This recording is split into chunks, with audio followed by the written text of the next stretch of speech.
You might have heard blogging tips like write about your passions or write about what you're feeling.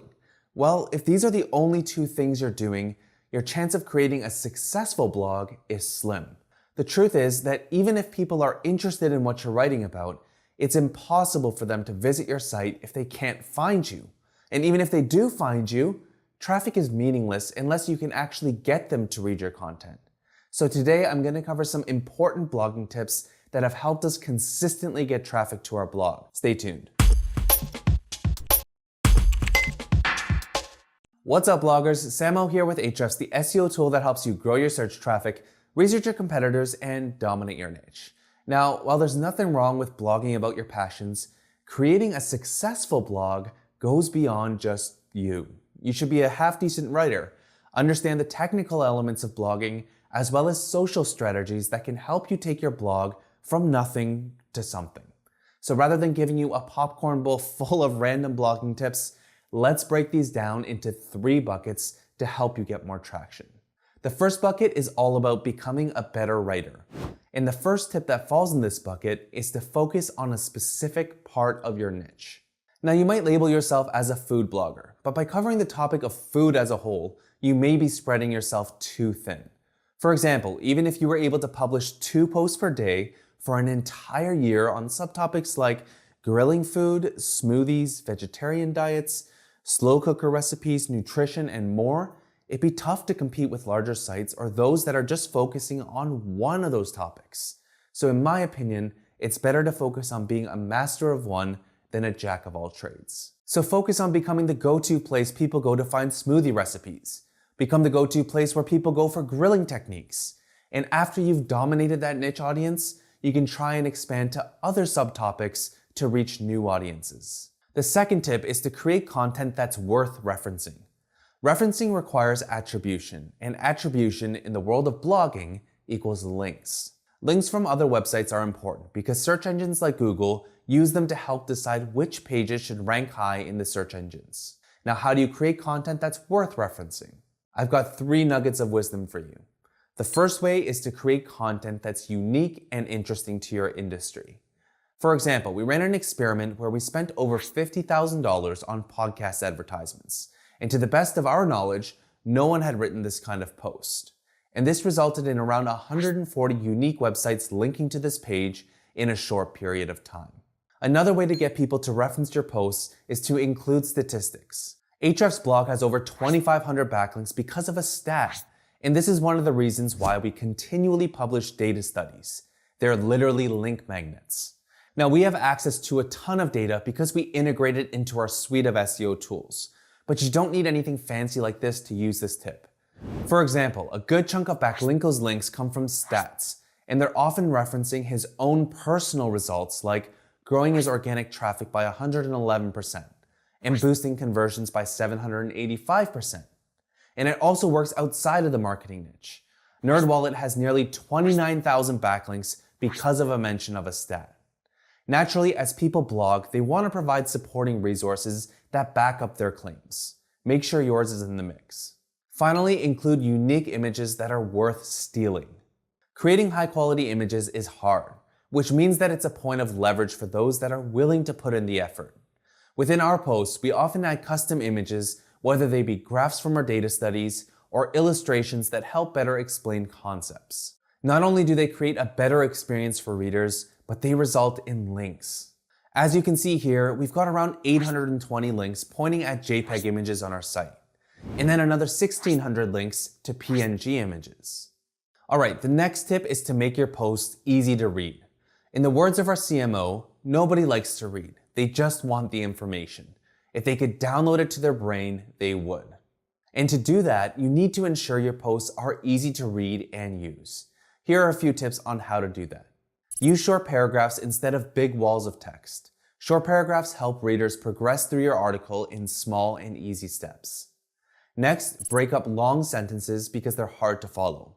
Break up these sentences by finding places where you use words like and, because, and that. Next, use multimedia in your posts. So whether that be videos, images, or GIFs, they can often help illustrate your points clearer than words. Finally, write in a conversational tone. The easiest way to check this is to read your copy out loud. If it sounds like you're talking to a friend, you're on the right track. But if it sounds like you're competing in a national debate, try again. The next tip is to write click-worthy headlines that aren't clickbait. The one thing that separates your website from a user is a click. Fail to get clicks, and you fail to get traffic. Now, since most people will find your web pages through search or social, you want to craft a headline that accurately represents your article without sounding boring. For example, an article titled 15 Best Headphones gets the point across, but it's boring. Something like 15 Best High-End Headphones for under $100 is more click-worthy because A, it tells the reader that the headphones are of high quality, and B, high-end headphones are usually a lot more than $100. The next tip is to write introductions using the app formula. The headline's job is to get the reader to click through to the page. Then your intro needs to hook them in so that they'll read the rest of the post. So to do that, we use the app formula, which stands for align, present, and proof. First, you need to align yourself with the reader's problem. Then you present your post as a solution to that problem, and then you finish off with some proof as to why they should trust you. Here's an example from our blog. In the first sentence, we align ourselves with the reader by saying, looking to grow your YouTube channel and attract more views? We then present our solution by saying that the trick is to target topics with search demand. Finally, we ended off with proof by showing them that we've grown our YouTube channel from 10,000 to over 200,000 monthly views in around a year. Keep your intro short, on point, and focus on addressing why the reader is on that page in the first place. The last writing tip I have for you is to create feedback loops.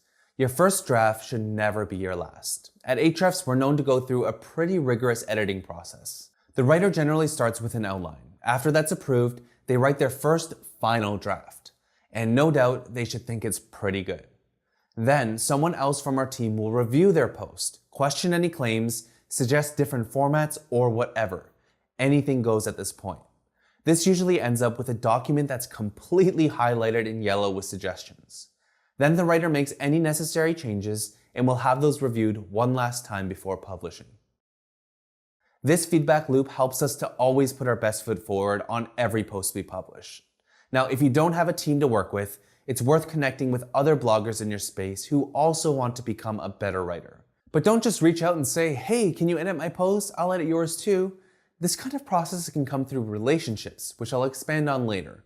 For now, let's move on to the more technical aspects of blogging. The first tip is super important, and that's to write about topics people are searching for, more commonly referred to as keyword research. 51% of all website traffic comes from organic search. And if you want a piece of that traffic, then you need to use keywords that people are actually searching for. Fortunately, search engines like Google give you clues through features like auto-suggest. Just type in a topic you want to write about, and you'll see a few other closely related terms. There are other freemium tools out there like Answer the Public, where you can find keywords phrased as questions. Now, the problem with these tools is that you can't see keyword metrics, meaning you don't actually know how much traffic you can get. To find this information, you'd have to use premium tools like Ahrefs Keywords Explorer, where you can basically generate lists of keyword ideas, see important metrics like search volume and keyword difficulty, and decide whether they're worth pursuing for your site. We have a full tutorial on doing keyword research, so I'll link that up for you. Another strategy worth doing is to cover your competitors' best topics. And by best, I'm referring to the pages that are sending them consistent traffic every month. To find your competitors' popular pages, just enter their domain in a tool like Ahrefs Site Explorer. Then go to the Top Pages report, which shows you the pages that get the most monthly search traffic. So if I were in the prepping niche, then I would definitely consider going after these topics since they make up around 45% of the entire website's organic traffic. Plus, they all seem pretty relevant to me. Which brings us to our final technical tip, and that's to do some basic on-page SEO. On-page SEO refers to the practice of optimizing web pages to help them rank higher in search engines. So without overcomplicating things, you should include your primary keyword in your title and URL, and make sure you cover your main topic subpoints. For example, if you're talking about how to make the perfect cup of coffee, you should probably talk about things like finding the right roast, water temperature, grind, and brewing methods. All of these would be relevant, if not crucial, to truly cover the topic in full. We have a full step-by-step tutorial on doing on-page SEO for blogs, so I recommend watching that and mastering this process. And now we're on to our final category, which is to get social. And I'm not talking about which social media networks you should use. So the first tip is to connect with other bloggers you admire in your space. Smart bloggers reach out to forge relationships with one another. They offer feedback, help, and often cross-promote each other's content. And this is often why it seems like all of the big players in your industry are friends. They started early and they grew together. Now, not everyone is going to want to be friends, but there's a good chance that people in your industry want to connect. They just don't know you exist, at least at this point. So to get started, think of 5 to 10 people you admire in your space. These might be people who run blogs and newsletters that you're subscribed to, or maybe people you follow on social. Write their names down on a piece of paper and note something that you actually admire about their work. Now go and email them with the purpose of just connecting. Don't ask them to share your content, review it, link to you, or ask for any kind of favor. Just send a simple and genuine email like, "Hey name, just wanted to say that I really admire whatever you do. Thanks for whatever you admire. Cheers, your name." I sent a similar email to the CMO at Ahrefs in 2017, and around a year later, we ended up working together and became good friends. Nothing was manufactured here, it just happened organically. The next social tip is to build an email list from day one. Have you ever had one of those moments where you're trying to remember which site you were on that had that awesome recipe or tutorial or whatever it was? Well, if you had joined that email list, you'd know. Without any kind of email opt-in forms, you're preventing your readers from getting future content or product updates. Building an email list also acts as a good way to perpetually get traffic to new posts you publish. And since subscribers are warmer visitors than cold traffic, some of them might share it on social or even link to you if they have their own blog. So bottom line, start building a list from day one. Finally is to promote your content in online communities. Now, this is a bit of a touchy subject because you don't want to spam Facebook groups or Reddit with things that people are going to get angry about. Instead, spend your time integrating yourself into these communities. Become a recognizable name and face. And as you see a need, share content that can help solve other group members' problems. If you nail it, you can get thousands of visitors. If you don't, it can get you banned from those communities. So share links sparingly and spend most of your time just meeting like-minded bloggers to build mutually beneficial relationships. Now, I'm wondering if you have any blogging tips that I've missed. Let me know in the comments, and if you enjoyed this video, make sure to like, share, and subscribe for more actionable marketing tutorials. And I've linked up a bunch of videos in the description that will expand on some of the tips that I've mentioned, so go and check them out. I'll see you in the next tutorial.